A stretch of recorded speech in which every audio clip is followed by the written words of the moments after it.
Hello and welcome to this seventh algorithm selection and development lecture in this course Mastering Artificial Intelligence. So in this lecture we will move on from defining the problem, understanding the problem and finding out what type of data, what type of output do you want and the evaluation. We will talk about three things. One, we will summarize what did we learn in the previous section about data understanding and preparation, the next step in researching, selecting and developing appropriate algorithm. And then we will talk about how to research algorithms in architecture. And then we will start talking about model selection and evaluation, which will cover over many lectures as we go forward.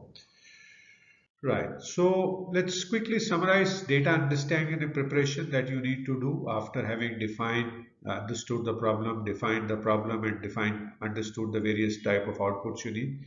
You will need to explore and analyze the available data because that will determine your model. Basically, what you need to understand there is its characteristics, its distribution of the data, and the quality of data. And we have talked about how to do that in the previous section in quite a lot of detail. Then what we do is we pre-process the data by handling things like missing values, outliers, and feature scaling. And we again talked about these things. And then we split data into training, validation, and testing sets for model evaluation. So that's what you do in data understanding and preparation, right? Then we get into researching algorithms and architectures. We know the problem that we want to solve, the type of output we want, and the type of data that we have. Now we conduct literature review and research to identify relevant machine learning algorithms and deep learning architectures that are suitable for the problem domain, including the data that have been given. So we start searching for these data. And basically, we search through the literature and we review the search to find what are the right machine learning algorithms or deep learning architectures that might be suitable for the problem that you have defined. Then you consider both traditional machine learning algorithms there.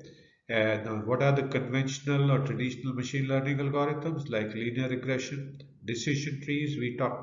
We will talk about support vector machines and deep learning architectures like CNN, convolutional neural networks, recurrent neural networks, and transformers. And we will talk about all these as we go forward in the future.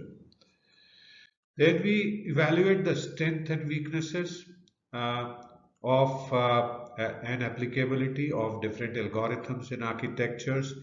Now, there that you do this evaluation based on the problem requirements, data characteristics, and computational resources. So that's how you evaluate the different algorithms. You figure out their strengths and weaknesses and applicability.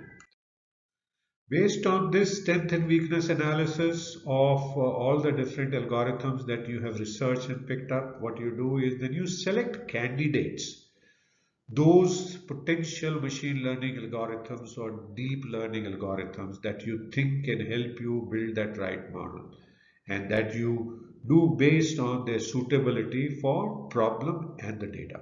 So problem and the data are the critical anchors, pillars on which you build, figure out and evaluate the various candidate machine learning algorithms.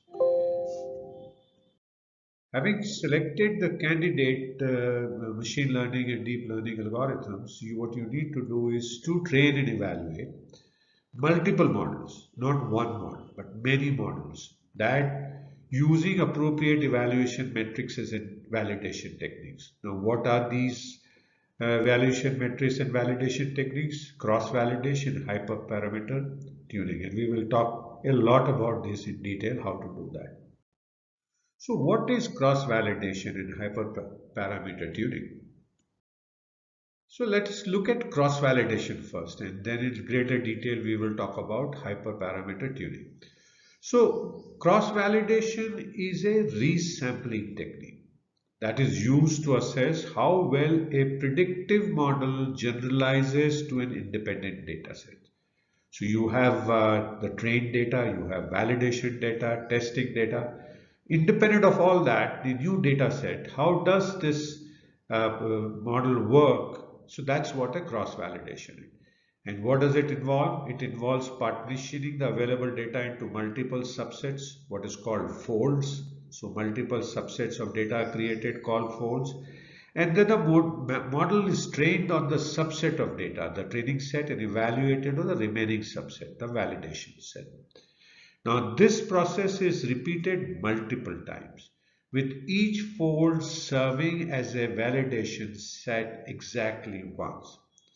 Now, the performance metrics are averaged across all folds to obtain an overall estimate of the model performance.